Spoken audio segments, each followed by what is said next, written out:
हिंदुस्तान में corona virus कहर ढा रहा है। बढ़ते मरीजों की संख्या की वजह से हालात पिछले साल के मुकाबले ज्यादा बुरे नजर आ रहे हैं। 2020 में बढ़ते केसों के मद्देनजर अस्पताल से लेकर अलग वैकल्पिक व्यवस्था भी की गई थी, लेकिन इस साल वैक्सीन से राहत की उम्मीद में इस तरह की व्यवस्था नहीं हुई है।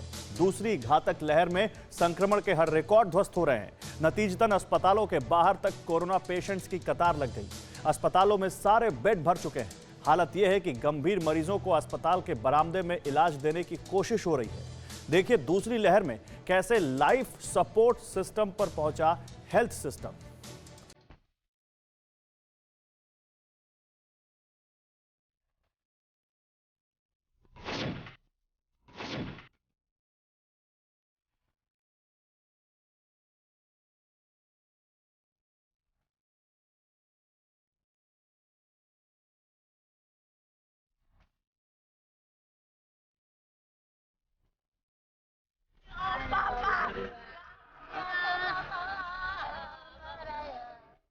हिंदुस्तान में कोरोना विस्फोट, दूसरी लहर।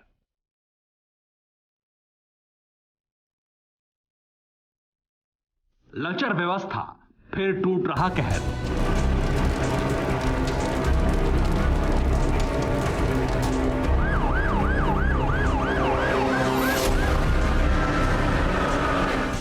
Covid bed full, ICU full, अस्पतालों में लंबी कतार, जानलेवा विषाणु मचा रहा है हाहाकार।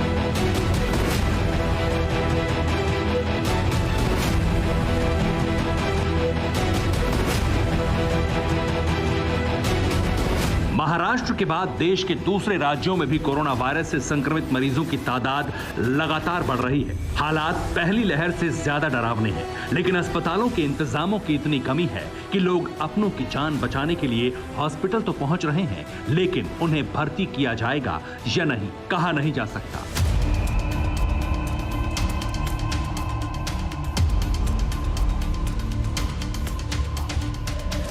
इन तस्वीरों की हकीकत क्या है? कोरोना से पीड़ित मरीज अस्पतालों के बाहर अपनी ही सांसों के लिए क्यों लड़ रहे हैं? इसकी सच्चाई जानने के लिए टीवी 9 भारतवर्ष ने अलग अलग अस्पतालों का दौरा किया, रियलिटी टेस्ट किया, लेकिन ऐसे हालातों से सामना हुआ जिसने कोरोना से बचाव के लिए स्वास्थ्य व्यवस्था के तहत किए गए इंतजामों की पोल खोल दी।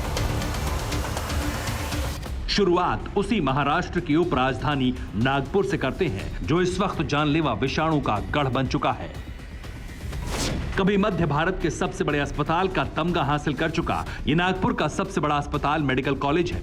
इस वक्त इस अस्पताल को कोविड डेडिकेटेड हॉस्पिटल घोषित किया गया है, लेकिन हालात ये हैं कि कोरोना ग्रस्त मरीज अस्पताल के बाहर तड़पने को मजबूर हैं। कोई स्कूटर पर बैठकर अपनी सांसों के लिए जद्दोजहद कर रहा है, तो कोई एम्बुलेंस में ऑक्सीजन पर जिंदगी की जंग लड़ रहा है। और इस तरह के मरीजों की संख्या 1-2 नहीं है, बल्कि 50 है। नागपुर में कोरोना की स्थिति चिंताजनक है। तेजी से कोरोना के मामले बढ़ रहे हैं। पिछले 24 घंटों में नागपुर में 7,000 से ज़्यादा नए मामले सामने आए हैं। 60 लोगों की कोरोना की वजह से मौत हो गई है। और हम बेड की अगर बात करें तो मेडिकल अरेंजमेंट जो है वो कोलैप्स हो चुकी है। नागपुर में तकरीबन आईसीयू के जो बेड्स है वो 1300 है और पूरे बेड अभी फुल है। कोविड-19 के जो बेड जनरल बेड्स है वो तकरीबन 5000 है, वो भी बेड फुल हो चुके हैं। और जो ऑक्सीजन बेड 450 के करीब है, जो वेंटिलेटर्स बेड है वो भी बेड अभी एक भी बेड अवेलेबल नहीं है। ये उस नागपुर शहर की स्थिति है जहां रोजाना 7,000 से ज्यादा कोरोना के नए मरीज दर्ज हो रहे हैं और 60 से ज्यादा लोगों की जान हर दिन कोरोना की वजह से जा रही है। जिनकी जान बच रही है वो खुशकिस्मत हैं, क्योंकि उन्हें अस्पताल में जगह मिल गई। अब स्थिति विस्तार से समझिए। नागपुर में 55,000 से ज्यादा एक्टिव केस हैं। 5,000 जनरल कोविड बेड पूरी तरह से भरे हैं। आईसीयू के 133 बेड भी पूरी तरह भर चुके हैं। 450 ऑक्सीजन बेड में एक भी खाली नहीं है। अस्पतालों के वेंटिलेटर भी मरीजों से भरे हुए हैं। और ये स्थिति सिर्फ एक अस्पताल की नहीं है, बल्कि उन तमाम सरकारी और निजी अस्पतालों के भी हालात ऐसे ही हैं, जहां कोरोना के मरीजों का इलाज चल रहा है। अब अंदाजा लगाइए, ये हालात मध्य भारत के सबसे बड़े मेडिकल हब के हैं, तो बाकी शहरों की स्थिति क्या हो? अब महाराष्ट्र की राजधानी मुंबई की तस्वीर भी आपको दिखा देते हैं। कोरोना से कराह रही मुंबई में भी अस्पतालों के बाहर भीड़ है। हर दिन बेतहाशा मरीज दाखिल होने के लिए पहुंच रहे हैं। हालांकि अभी यहां के हॉस्पिटल की स्थिति चरमराई नहीं है, क्योंकि ज्यादातर मरीजों को होम आइसोलेशन में भेजा जा रहा है। जो मरीज सीरियस कंडीशन में हैं, उन्हें ही एडमिट किया जा रहा है। इसलिए फिलहाल कुछ बेड खाली बताए जा रहे हैं, लेकिन कोरोना की रफ्तार कम नहीं हुई तो हालात नागपुर से भी बुरे हो सकते हैं। मुंबई में 142 कोविड डेडिकेटेड अस्पताल बनाए गए हैं। इन कोविड हॉस्पिटल में मरीजों के लिए 19,329 बेड हैं। अलग अलग अस्पतालों में अब तक 3806 बेड खाली हैं।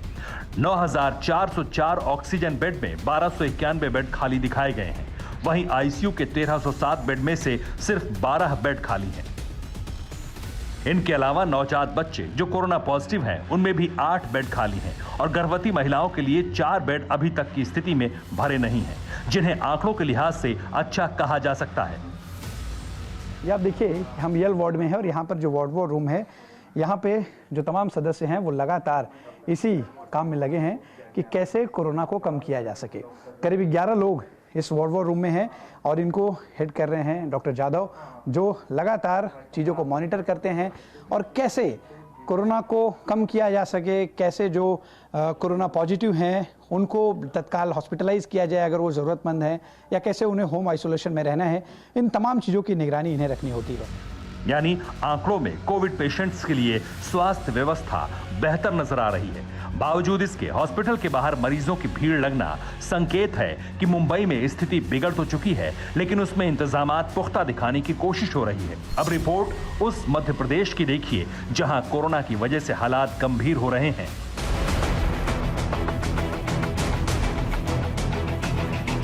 हॉस्पिटल के बाहर गहमा गहमी, मरीजों की टूटती भीड़। ये तस्वीर मध्य प्रदेश की राजधानी भोपाल की है। यहाँ भी हालात तकरीबन महाराष्ट्र की तरह ही हैं, लेकिन अब तक ऐसी तस्वीर सामने नहीं आई जिसमें मरीज अस्पताल के बाहर जिंदगी के लिए जद्दोजहद करते नजर आ रहे हों। बावजूद इसके अस्पताल में बेड को लेकर विवाद है। आखिर क्यों? कोरोना को लेकर के राज्य सरकार की तैयारियों को लेकर हम जायजा लेने आए हैं। हमने जब यहाँ पर तमाम लोगों से बात की है, सरकार के प्रतिनिधियों से बात की है, तो उनका कहना यह है कि अस्पतालों में भीड़ जरूर नजर आ रही है, लेकिन लोग चाहते हैं कि प्राइवेट अस्पताल में उनका इलाज हो सके, जबकि सरकारी अस्पतालों में बिस्तर खाली हैं। पूरे प्रदेश की बात करें तो इस समय पूरे प्रदेश में करीब 24,000 के लगभग बिस्तर मौजूद हैं, जिनकी ऑक्यूपेसी 60% है, यानी कि 15,000 के करीब मरीज जो हैं वो अस्पतालों में भर्ती हैं। दावा किया जा रहा है कि मध्य प्रदेश के कोविड अस्पतालों में बेड की कोई कमी नहीं, लेकिन दिक्कत है मरीज के परिवार वालों की चॉइस और बेहतर बेड की डिमांड। मध्य प्रदेश में कोविड बेड की संख्या 25,000 है। इस संख्या को बढ़ाकर 36,000 किया जा रहा है। एक्टिव कोविड केस की संख्या करीब 35,000 है। इनमें 60% मरीज ही अस्पतालों में भर्ती हैं। बाकी के कोविड पेशेंट्स होम आइसोलेशन में हैं, यानी अब भी मध्य प्रदेश में 40% बेड खाली हैं। अब आशंका है अप्रैल के आखिर तक मध्य प्रदेश में एक्टिव केस की संख्या 1 लाख के आसपास होगी, जिनके लिए 40-50 हजार बेड्स की जरूरत होगी, यानी हालात यहां भी बिगड़ सकते हैं। हालांकि इसके लिए नए सिरे से तैयारी का दौर शुरू हो चुका है। अब देखने की बारी है देश की राजधानी दिल्ली के हालात, जहां स्थिति दिन ब दिन बिगड़ रही है।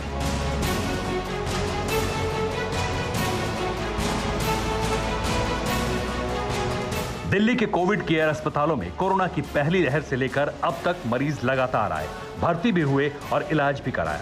हालांकि यहां गंभीर मरीजों के अलावा दूसरे मरीजों को डायरेक्ट भर्ती नहीं किया गया।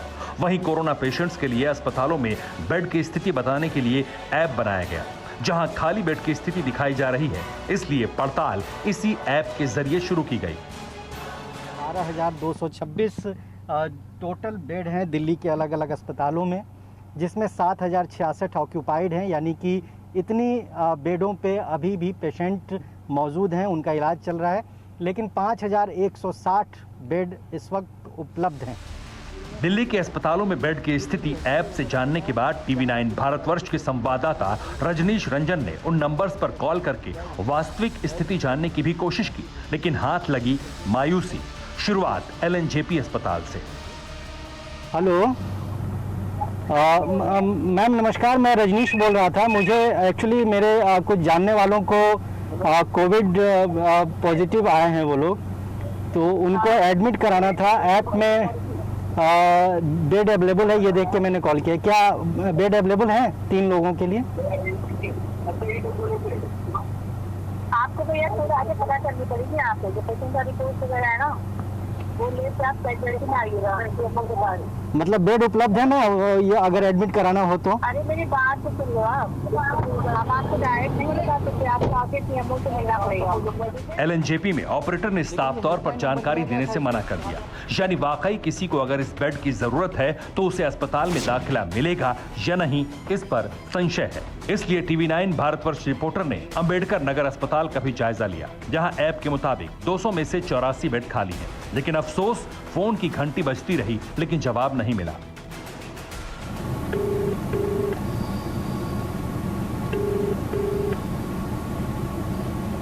इसी तरह टीवी9 भारतवर्ष की टीम ने दिल्ली के सफदरजंग अस्पताल में भी कॉल किया, लेकिन ऑपरेटर दूसरा नंबर देता है और राम मनोहर लोहिया अस्पताल में 3 बार कॉल करने के बावजूद कोई रिस्पांस नहीं मिला। इसके बाद संजय गांधी मेमोरियल अस्पताल में बेड्स की संख्या देखकर उम्मीद जगी, जहां 20 में से 17 बेड खाली दिखाए जा रहे थे।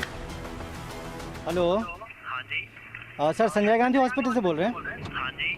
अच्छा, एक्चुअली मैं दिल्ली से रजनीश बोल रहा हूँ। मेरे 2-3 जानने वाले हैं, उनका कोविड टेस्ट पॉजिटिव आया है। तो क्या अस्पताल में बेड है, एडमिट कराया जा सकता है? नहीं नहीं सर, यहाँ पे कोविड बेड तो नहीं है इस टाइम अवेलेबल। लेकिन ऐप में बता रहा है कि 17 बेड खाली थे, इसीलिए मैंने फ़ोन किया। नहीं नहीं सर, इस टाइम पहले कोविड वार्ड बना रखा था, इस टाइम अभी कोविड वार्ड बना नहीं रखा है यहाँ पे।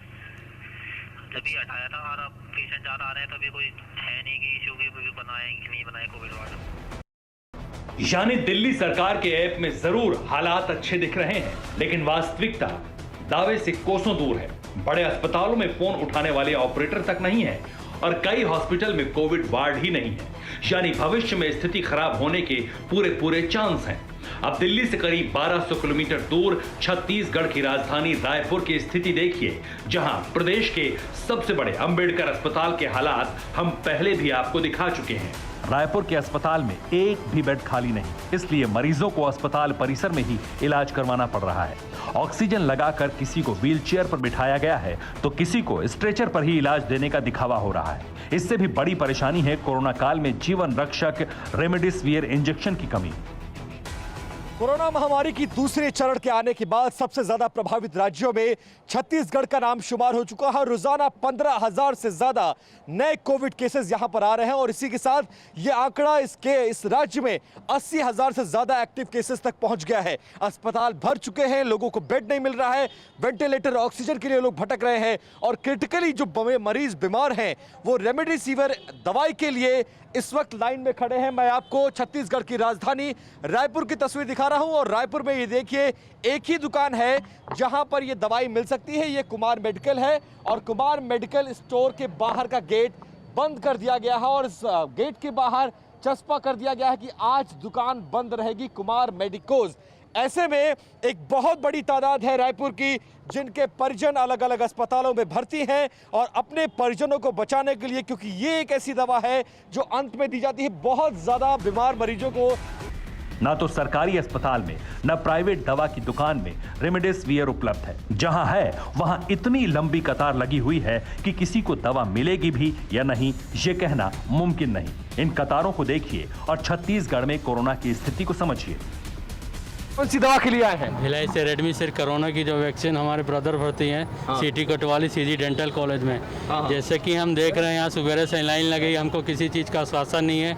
कोई भी यहाँ है कि दुकान कब खुलेगी, क्या खुलेगी, दवाई है, कोई प्रकार की कोई जानकारी नहीं देते। अभी कुछ नहीं, पहले मिलेगा बोले, कल भी बोले मिलेगा, आज ही पोस्टर लगा दिए। सर यही उम्मीद लगा के बैठे कि 4-5 बजे तक अगर आ जा रहा है तो दे देते हैं, क्योंकि दादी हॉस्पिटल में एडमिट है। अगर कहीं से भी मिले तो लेना जरूरी है, जान बचाना है सबको।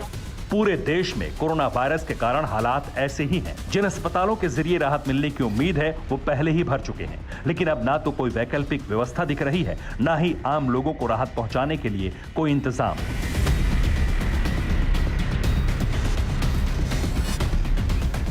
Bureau report, TV9 Bharatvarsh. फिक्र आपकी, सोमवार से शुक्रवार रात 9 बजे सिर्फ टीवी9 भारतवर्ष पर।